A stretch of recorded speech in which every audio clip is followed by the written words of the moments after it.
Hello students, welcome to the session 4 of your chapter number 7, that is structural organization in animals. In last session we did discuss regarding the morphology of earthworm as well as we initiated the anatomy with one of the system, that was alimentary canal. Next, coming into the circulation of earthworm, where in earthworm you can find, or annelids in particularly earthworm, these have closed type of circulatory system. What is a closed type of circulatory system? The blood flows within the capillaries as well as vessels.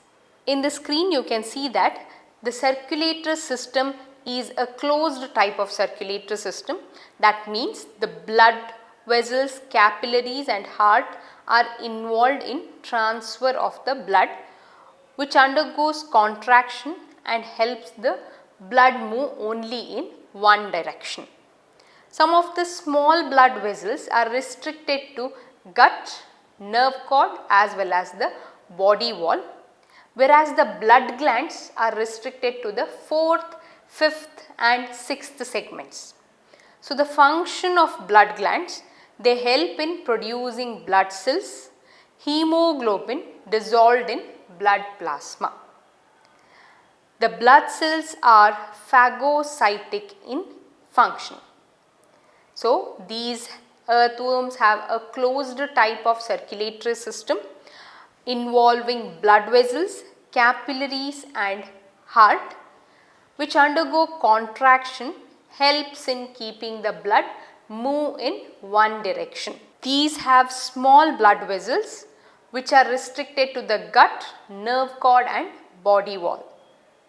There are blood glands which are present in the 4th, 5th and 6th segment, which produces blood cells, hemoglobin which are dissolved in blood plasma. Blood cells are phagocytic in function.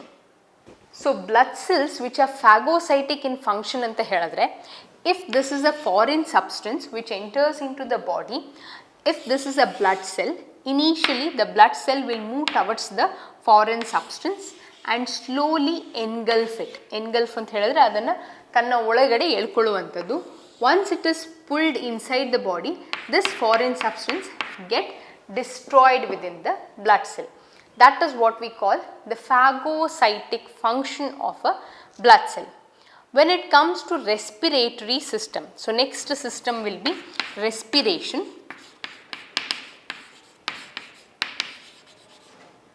Respiratory system in case of earthworm is not specialized. Why? Because they do not have a particular respiratory organ or a respiratory system. Instead, the blood stream itself undergoes or helps in respiration. So, respiration takes place through the blood stream. Once again, to revise the circulatory system is a closed type involving the blood vessels as well as the capillaries, which helps the movement of blood in one direction. There are blood glands which produces hemoglobin, which is dissolved in blood plasma, which is extended from 4th, 5th and 6th segment. Smaller blood vessels are present which cover the nerve cord, gut and the body wall. The blood cells are phagocytic in nature and the blood cell itself carry the function of respiration. Next is excretory system. We had discussed that excretion takes place through small pores called nephridia, which is spread throughout the body of the earthworm. In the screen you can see the structure of the excretory system of earthworm. So, excretion occurs through nephridia. The singular term for nephridia will be nephridium. So, there are many, that is why they are termed nephridia. A single pore is called a nephridium. There are 3 different types of nephridias, that will be septal nephridia, integumentary nephridia and pharyngeal nephridia. When it comes to septal nephridia, these are present on both sides of intersegmental septa from 15th until the last segment that opens into the intestine. That means These septal nephridia are present on either sides. They extend, if you remember the alimentary canal, I told you that the intestine extends from the 15th till the last segment. So, here also the nephridia extend from the 15th until the last segment, which opens up to the intestine. Next segment or next nephridia will be integumentary nephridia. These integumentary nephridia are attached to the body wall from the third to the last until it opens on the body surface. So, integumentary nephridia are attached to the body wall, which extends from the third till the last segment that opens to the body surface. Next, pharyngeal nephridia, these are present in tufts. Tufts anta helidre gumpu anta artha athwa group anta artha. So, these are present in 3 pairs that will be present in the 4th, 5th and the 6th segment. So, pharyngeal nephridia are present in the form of groups or tufts which spreads from 4th, 5th and 6th segment. All these 3 are categorized into different types or septal nephridia, integumentary nephridia, pharyngeal nephridia anta ನಾವು ಬೇರ್ಪಡಿಸುವಂತದ್ದು only based on their position. But structurally all the 3 nephredias are one and same. Now, nephridia function. Nephridia regulate the volume, composition of body fluids. Nephridia funnel collect the fluid from the coelomic chamber. So, nephridia funnels are present which collect the fluid from the coelomic chamber. This funnel connects with the tubular part of nephridium which delivers the waste into the pore which are present in the body wall into the digestive tube. So, once again nephridia funnel, they collect the fluid from the coelomic chamber. E funnel connects with the tubular part of the nephridium. So, nephridia funnel ಏನಾಗುತ್ತೆ coelomic chamber ಇಂದ fluid ಅನ್ನು collect ಮಾಡಿಕೊಳ್ಳುತ್ತೆ. ಈ nephridia funnel ಎಲ್ಲಿಗೆ connect ಆಗಿರುತ್ತೆ, ಇದು tubular part of nephridium ಗೆ connect ಆಗುತ್ತೆ. ಈ nephridiumದು ಫಂಕ್ಷನ್ ಏನು, ಇದು ವೇಸ್ಟ್ ಅನ್ನು ಬಾಡಿ ವಾಲ್ ಪೋರ್ಸ್ಗೆ ಟ್ರಾನ್ಸ್ಫರ್ ಮಾಡುತ್ತೆ, then into the digestive tube. So, digestive tube ge connect ಮಾಡುತ್ತೆ. That means this nephridia funnel connects with the tubular part of nephridium which delivery waste into the pores which are present on the body surface or body wall and then into the digestive tube. So, that is how excretion takes place in case of earthworm. So, these occur in nephridia, singular we call nephridium. There are 3 types based on their position, but structurally all 3 will be same. Septal nephridia present on either sides of intersegmented septa which extends from 15th till the last segment and opens up into the intestine. Integumentary opens up into the body wall from 3rd till the last segment is their placement. Pharyngeal nephridia, they are present in the form of tufts which extends between 4th, 5th and 6th segment. Nephridia regulate volume, composition of body fluids. They help in collecting the coelomic chambered fluid, transfer it into the funnel which gets transferred into the nephridium. They reach the body wall through the pores and then to the digestive tube. This is how excretion takes place in case of earthworm. So, we did discuss that there are 3 different types of nephridia based on their position. When it comes to septum, it is restricted to the intestine. When it comes to the integumentary, they extends between the 3rd till the last segment, and pharyngeal, they are spread between 4th, 5th and 6th segment in the form of groups. All this function in the same way because they are structurally similar. They help in regulating the volume as well as composition of body fluids. The fluid will be transferred from the coelomic chamber into the nephridia funnel, then it is passed into the nephridium, which is further passed through pores of body wall and then reaching the digestive tube. So, that is about the excretory system of the earthworm. Next we will have to discuss about nervous system. Nervous system in case of earthworm is represented by ganglia. So, these ganglia, these spread ventrally or they are present ventrally in the form of paired nerve cord.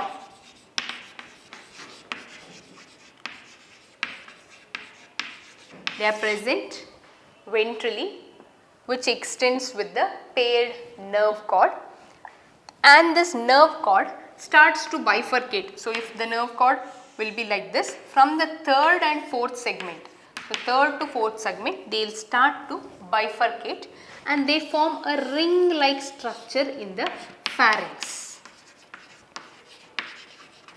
Near the pharynx they form a ring like structure, and this ring can be called cerebral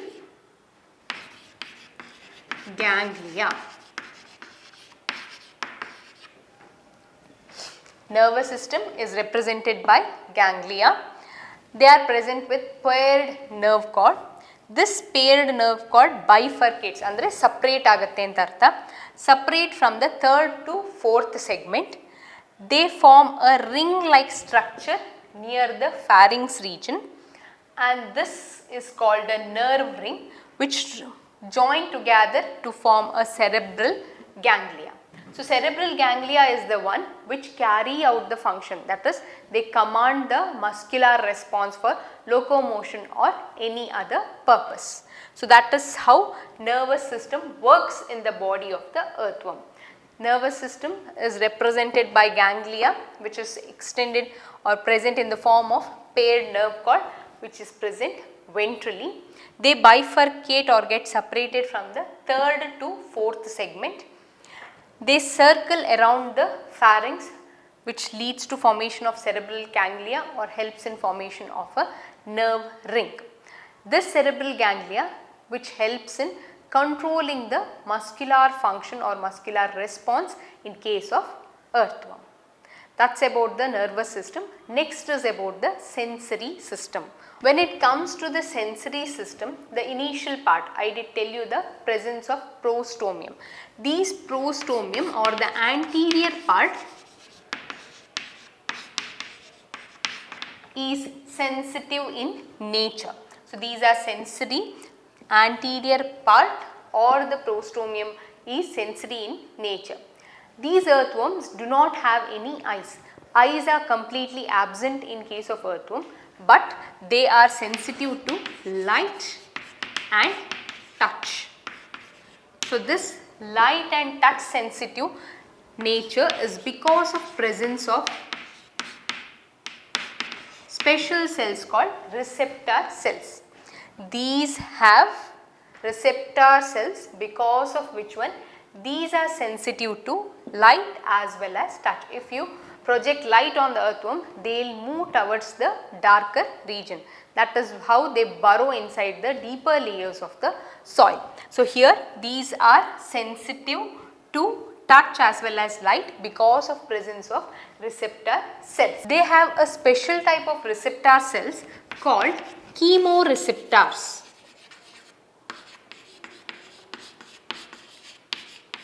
And taste receptors.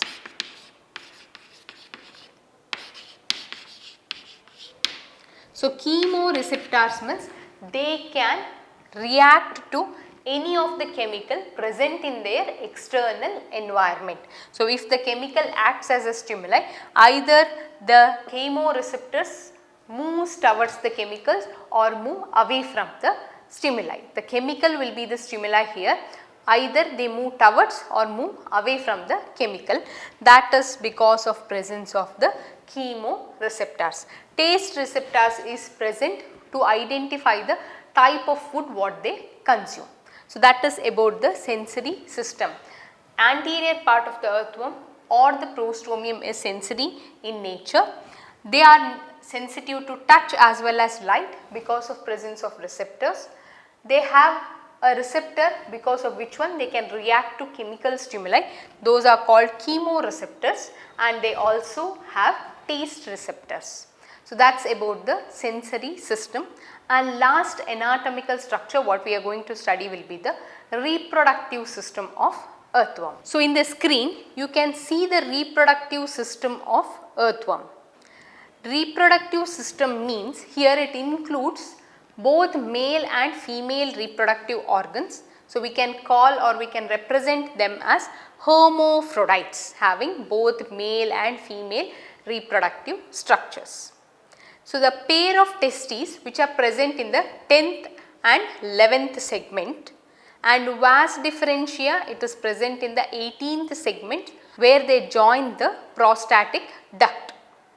So two pairs of accessory glands are present, one pair in the 17th and one more in the 19th segment. A common prostate and spermatic duct opens in the 18th segment ventrally, which is termed male genital pore.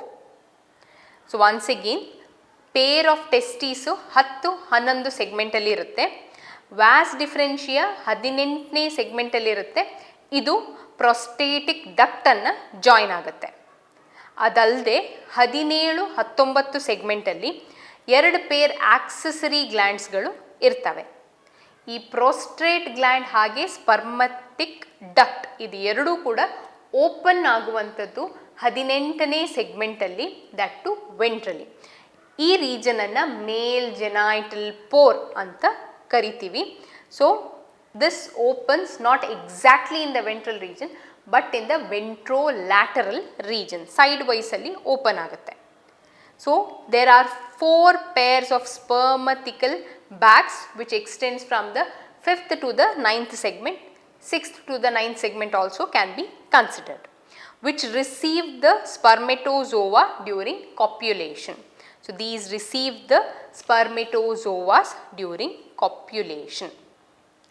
A pair of ovary is attached in the intersegmental septum of 12th and 13th segment. So a pair of ovary is present in the intersegmental septum which is present in the 12th and 13th segment. The ovarian funnel beneath the ovary connect to the oviduct. Ovarian funnel connect to the oviduct and opens in the 14th segment, forming the female genital pore, and this opens ventrally. ಮೇಲ್ open ಆಗಿರುವಂಥದ್ದು ventrolateral ಪೊಸಿಷನಲ್ಲಿ, but female genital pore open ಆಗುವಂಥದ್ದು ventrally. So male genital pore opens in the 18th segment, female genital pore opens in the 14th segment. Once again to discuss, so there are 4 pairs of spermathekas or spermatical bags which helps in receiving the spermatozoa during copulation. So pair of ovary is present in the 12th and 13th segment. The ovarian funnel beneath the ovary connects to the oviduct which opens into the 14th segment, that is ventrally, forming the female genital pore. That's about the reproductive system. ನಾನು ಹೇಳಿದಾಗೆ hermaphrodites ಆಗಿದ್ರೂನು earthworm ಅಲ್ಲಿ for exchange of the sperms and egg it require 2 worms. So now for example, if this 2 are the earthworm, so one earthworm will be having its mouth part or the clitellum part in this region, another will be having the clitellum part in this region. That means there will be mutual exchange of the sperms between the 2 worms. ಎರಡು worms involve ಆಗಲೇಬೇಕು for reproduction purpose, and they have a mutual exchange of sperms.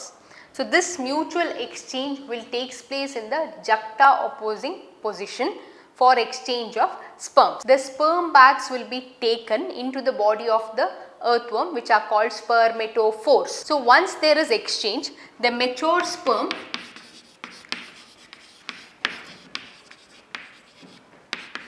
plus the egg plus nutritive fluid, all 3 get collected in a structure called cocoon. So this cocoon contains mature sperm, egg and nutritive fluid. The fertilization takes place within the cocoon and within 3 weeks these cocoons are released into the soil. ಒಂದು ಸರಿ ಈ ಎಲ್ಲ collection ಅಂದರೆ ಮೆಚೋಸ್ಪರ್ಮ್, egg, nutritive fluid ಈ cocoon ಒಳಗಡೆ collect ಆದ ನಂತರ ಅವುಗಳು ಬಾಡಿಯಿಂದ 3 ವೀಕ್ ನಂತರ ಅವುಗಳು ಬಾಡಿಯಿಂದ ಹೊರಗಡೆ ಸಾಯಿಲಲ್ಲಿ ಡೆಪಾಸಿಟ್ ಆಗುತ್ತೆ. ಫರ್ಟಿಲೈಸೇಷನ್ ಈ ಕಕೂನ್ ಒಳಗಡೆ ಟೇಕ್ಸ್ ಪ್ಲೇಸ್ ಆಗುತ್ತೆ. So once the fertilization takes place, a 20 worms can come out of each cocoon. So 20 worms can come out of each cocoon and with an average of 4 worms. That means each earthworm can lay about 4 cocoons and each cocoon can produce about 20 baby worms. Once this whole process takes place, all the babies come out, there is no involvement of any larval stage. That means the development is direct. So that's a complete idea about the reproductive structure in case of earthworm. So in today's class we did discuss about the anatomy of earthworm, where we had covered circulation, excretion, nervous system, sensory system as well as the reproductive system in case of earthworm. So next class we will be discussing about the morphology as well as anatomy of a frog. That's all in today's session. Thank you.